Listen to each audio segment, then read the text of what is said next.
Қайырлы күн жылой. Бүгін 16 тамыз 2026. Мен мына ұзын көше Махамбет даңғылында тұрмын. Мана видеодан көріп қалдым, Бекет Құлыбаев мырза мына жолда сызылған сызықтарды көрсетіп жатыр екен. Жолда сызылған сызықтарды. Міне, сплошнойды көп сызып жіберген. Ұзыннан сызып жіберген, осын сызып атқанда айтыптым. Қазір енді мына екі жақтан шыққан машиналар мына сызықты басуға мәжбүр. Осы сплошной осылаймен кете береді, ана мектептің алдына дейін. Ол бір мәселе. Оны сол кезде айттым, бірақ біз нормада солай көрсетілген деді, осымен қалды. Енді бұл жерде пешеход жөнінде айтқым келіп тұр. Ана жерде 6-шы мектептің бастауыш классы бар. Оған арналған міне пешеход тұр, бір пешеход.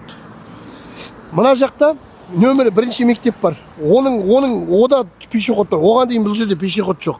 Ал мына екі магазиннің ортасы көп адамның келетін жері. Бұл жерде мына магазинде жоқты, мынадан іздейді, мына магазинде жоқты, мынадан іздейді. Кешқұрым бұл жерде адам шұбырып жатыр. Ешқандай пешеход жоқ. Пешеход жоқ бұл жерде. Ал енді пешеходный знактың мол жерін көрсетем қазір мен сіздерге. Ал енді біз қазір мына Құлсары қаласының шетінде мынау Жадырасын деген ауыл болып есептеледі. Мына жақта ел жоқ. Кезінде 2024-те суға кеткенде жасалған бөгет тұр. Ел жоқ басқа. Ал мынау нағылған знактар мынау. Мынау арасы қанша метрмен есептеген, мынау нағылған знак, пешеход знагы дейді. Ал нағыз қаламыздың ортасында бала шағаға, үлкен кісілерге, мына жолдан жүруге тиімді қылып салатын керек жерінде жоқ пешеход знактары. Мынау нағылған знак толып тұрған мынау. Мына жақта ауыл, мына жақта ел жоқ. Ойлаймын да, бұл жерде бір шайтандар мен періштелердің несі қатынасы бола ма, бір түнделетіп, бұл не үшін жасалған нәрсе, мынау. Ал енді осыған аудан қаланың әкімшілігі, ЖКХ жауап беріңіздер. Мынау не зат, мынау нағылған знак. Ал қаламыздың нағыз керекті ана көп жақсы сауда нүктелері солардың алдарында жоқ знак. Бұл кім үшін бұл знак? Осыған жауап берсеңіздер. Ал енді міне қараңдар. Адам баласы жоқ, не мал жоқ, не адам жоқ, міне тып-тыныш жер.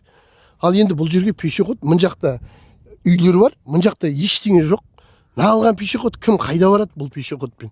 Ал осы түсініксіз мынау. Енді осы знактар әрбір перекрестік сайын тұру керек болатын болса, өзінің заңында болатын болса, қаланың қақ ортасы, халықтың шорып атқан жерлеріндегі перекрестіктерде неге жоқ? Ал осы бір заңға сүйеніп қондырған болсаңыздар. Ел жоқ қой, мына жақта дейтін бос тұр ғой, ел жоқ. Бұл жермен адам өтпейді ғой. Ал осыған сұрақтың жауабын күтеміз ал. Бұл көп адамды толғандырып жүр деп ойлаймын. Мына жаққа камера жақындатсаңыз, ана қара, анау дейтін ары қарай кетіп баратыр. Мынау дейтін бір тоқтамайтын знак, мынау дейтін бір кетіп баратыр. Ар жағының бәрін жақындатып камераны көрсеңіздер. Ал осы сұрақтың жауабын сұраймыз. Орталықта нағыз керекті жерлерде жоқ пешеходтың знактары бұл жақта елсіз далада неге толып тұр деген сұрақ қой.